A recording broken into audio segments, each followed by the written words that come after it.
जी नमस्कार और हमारे इस राष्ट्रवादी समूह में आपका बहुत बहुत धन्यवाद आ जाने के लिए। धन्यवाद। और पिछली बार भी आप हमारे कैंपस में आई थी, बहुत जल्दी आपको जाना पड़ा था। आज आपको हमने इसलिए रोक रखा था क्योंकि कई लोग आपको सुनना चाहते हैं। हम चाहते थे कि आप स्पीच दें, मगर आपको लगता है कि संवाद बेटर होगा, तो I will try my best. और हमारे जितने लोग हैं स्ट्रीमिंग में देख रहे हैं, टेलीविज़न पर देख रहे हैं, और आपको नए अवतार में भी आजकल टेलीविज़न पर देख रहे हैं, कई लोग looking forward to her return, और actually it's happened as the original and only Tulsi. So big round of applause to you for that. Thank you. Because बहुत कम लोग हैं जो who manage their professional life in politics and outside as well. I think that's great. Smriti ji, आज इस मुद्दे पे रहते हैं राष्ट्रवाद, और हमने in the start I'm wondering, Arnav, why you wearing that badge? I'm a nationalist. ये मुझे दीपक You are a walking, talking badge yourself. You don't need a different identifier to tell the country and the world that you're a nationalist. I know, but you know, I was talking आज earlier today कि nationalism को इतना बुरा word बनाया गया था, it was made into a bad word. तो we should wear nationalism on our sleeve, we should tell people we are nationalist, यानी कि हमको डिफेंसिव नहीं होना चाहिए इस पर। I think it's become a political slur because of certain attacks that have been mounted. And people need to recognize that this is not a war cry.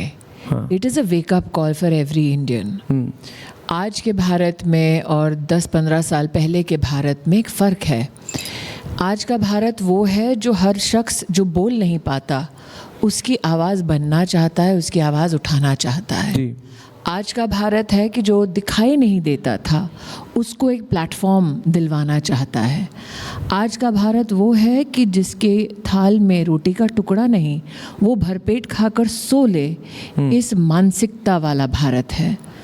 पहला एक भारत हमने वो भी देखा कि नेता ने कुछ कहा तो वही परम सत्य हो गया। आज का भारत वो है जो हर दिन अपने लोकतंत्र को टेस्ट करता है कि क्या वो साधारण नागरिक जो भारत और भारत के प्रति भूमिका को या भारत के प्रति आस्था को व्यक्त करता है, वो क्या लोकतांत्रिक संवैधानिक पदों पर बैठे कुछ चुनिंदा लोगों से या सबसे सवाल कर सकता है, और क्या उस सवाल का जवाब मिलता है। So democracy is tested in today's Bharat, and I am very proud that I have seen democracy deliver also in today's Bharat. And you have been in politics for a long time now. 2.5 decades now. 2.5 decades. Your first parliamentary election in 2003. 2004. 2004, yes. So, Smriti ji, is the change only in politics or in society? I think the change is dual.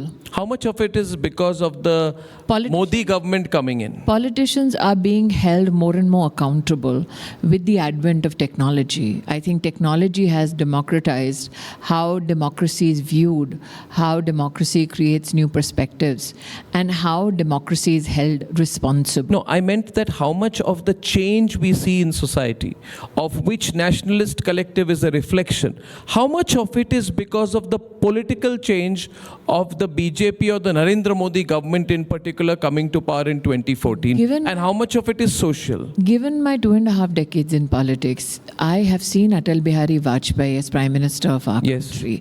And for the first time, Atal Bihari Vajpayee made Bijli Sadak Pani the conditions on which people of this country should judge the politician that they vote for.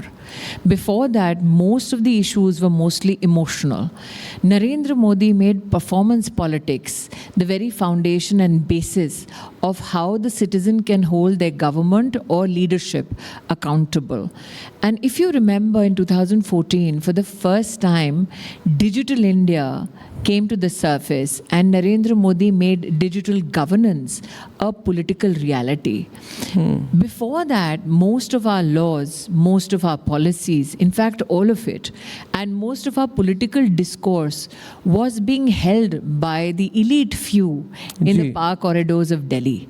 Narendra Modi democratized it by even proffering a platform like MyGov, by becoming the first Prime Minister digitally available to his citizens to say, you have an opinion, let's make your opinion count. So I'll tell you what happened is in 2015, 2016, I don't remember, एक video आई हमारे पास, और उस video में JNU में students कह रहे थे भारत तेरे टुकड़े होंगे इंशाअल्लाह इंशाअल्लाह, और फिर एक कुछ और दो, एक बार और मार दो, and all kinds of slogans were going on.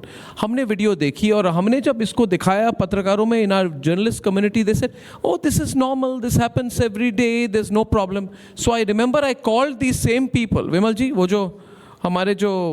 जो अभी जिनके खिलाफ केस चल रहा है, क्या नाम है उनका, वो कई सारे केसेस चल रहे हैं अभी, सेडिशन के केसेस चल रहे हैं, दे केम टू, हाँ, उमर खालिद, हाँ उमर खालिद, और वो मेरे प्रोग्राम में आए, टाइम्स नाउ में था, और उन्होंने दे जस्टिफाइड इट।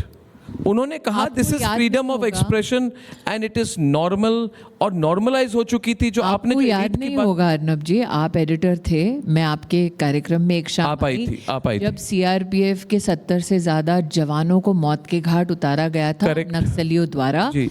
और तब भी यूपीए के कार्यकाल में इस बात को रैशनलाइज किया गया था जी। कि वर्दी पहनते हैं तो इनको स्वीकार्य है कि ये मरेंगे, शहादत देंगे, जी। और वो नॉर्मलाइजेशन नॉर्मलाइज हो गई थी। और अरुंधति रॉय कहती थी कि जो माओवादी है ये गांधीयंस विद गन्स है, इनकी पूरी एक इंटेलेक्चुअल जस्टिफिकेशन हो गई थी। और बाकी लोग, जितने लोग हैं इस ऑडियंस में, जितने लोग राष्ट्रवादी है, जिन्होंने आज नेशनलिस्ट कलेक्टिव का बैच पहना है, बहुत लोग उस समय चुप रहा करते थे, बिकॉज माना जाता था कि इन इंटेलेक्चुअल, कोट अनकोट इंटेलेक्चुअल था नहीं, इन इंटेलेक्चुअल उलझनों में मत पड़ो, नौकरी करो, सीधी सादी जिंदगी निभाओ, पॉलिटिक्स में मत घुसो, सामाजिक इश्यूज पर ज़्यादा मत बोलो, जब तक। और फिर चेंज आ गई, क्योंकि हैशटैग का ज़माना आ गया था। उस समय हमने एक हैशटैग मैंने बनाई जो आजकल काफ़ी पॉपुलराइज हो गए, प्रधानमंत्री जी भी उसका यूज़ करते हैं, टुकड़े टुकड़े गैंग। तो मैंने इनको देखा और कहा कि टुकड़े टुकड़े, भारत तेरे टुकड़े, तो मैंने बोला टुकड़े टुकड़े, और मैंने गैंग कहा क्योंकि इनको तो सोसाइटी या ग्रुप या कलेक्टिव नहीं कहा जाता, ये एक माफिया की तरह ऑपरेट करते हैं, ये टुकड़े टुकड़े गैंग है। मैं अमेज्ड हूँ स्मृति जी, वो हैशटैग कैसे आज तक कॉमन पार्लेंस में आ गई है। सवाल है, आपको क्यों लगता है कि ये चेंज क्यों आई? क्या ये पॉलिटिकल चेंज थी, क्या दबी हुई आवाज़ थी लोगों की? नहीं, क्योंकि जो आप टेक ऑफ पॉइंट पे आ आप गए। एक प्रतिबिंब बन गए, नेशनलिस्ट हर कोने से, हर प्लेटफॉर्म से फिर अनअपोलोजेटिकली बोलने लगे। आप जब कहते हैं टुकड़े टुकड़े गैंग, तो कई लोगों को लगता है कि हैशटैग है। अब मैं देश की शिक्षा मंत्री रह चुकी हूँ, तो कुछ रियलिटी से आपको मुखातिब कराना चाहती हूँ। आपने कहा क्यों दबे रहते थे लोग, क्यों अपनी आवाज़ नहीं उठाते थे। अगर वो साधारण से शिक्षक हैं और उनको अगर आगे बढ़ना है अपनी एकेडमिक स्ट्रक्चर में, तो जब तक वो इस गैंग का हिस्सा नहीं बनते, गैंग के अधीन नहीं होते, तो वो कभी भी ना नौकरी पाते थे ना प्रमोशन पाते थे। तो कुछ लोगों को वो इकोनॉमिकली इतना कंपेल करते थे कि अगर तुम्हें नौकरी में आगे बढ़ना है तो गैंग का हिस्सा होना पड़ेगा, या गैंग जो कहेगा वो करना पड़ेगा। अच्छा। और गैंग अगर तुम्हारे फेवर में नहीं है तो तुम्हारी आर्थिक जीवन में या सामाजिक जीवन अलग अलग चुनौतियां लगा, यानी कि आपको बॉयकॉट कर देंगे, बैनिश कर देंगे, आप आउटकास्ट कर देंगे। देखिए अर्नब जी, बहुत आसान होता है जो प्रिविलेज घरानों से हैं, जिनके बाप दादा पैसे छोड़ गए, कि वो एक व्यू रखें, जिसको हर दिन अपनी रोजी रोटी कमानी होती है, जिसको अपने परिवार का आर्थिक संरक्षण करना होता है, उस व्यक्ति के लिए वो परीक्षा की घड़ी हो जाती है कि मैं परिवार का संरक्षण करूं या राष्ट्र हित में कहीं किसी विवाद में पड़ूं। बहुत पावरफुल लॉबी है ये, बिल्कुल, बहुत स्ट्रॉन्ग लॉबी है, इसमें कोई दो राय नहीं होती। इसमें राहुल बाबा का भी हाथ है। देखिए, जिनको आपने बाय द वे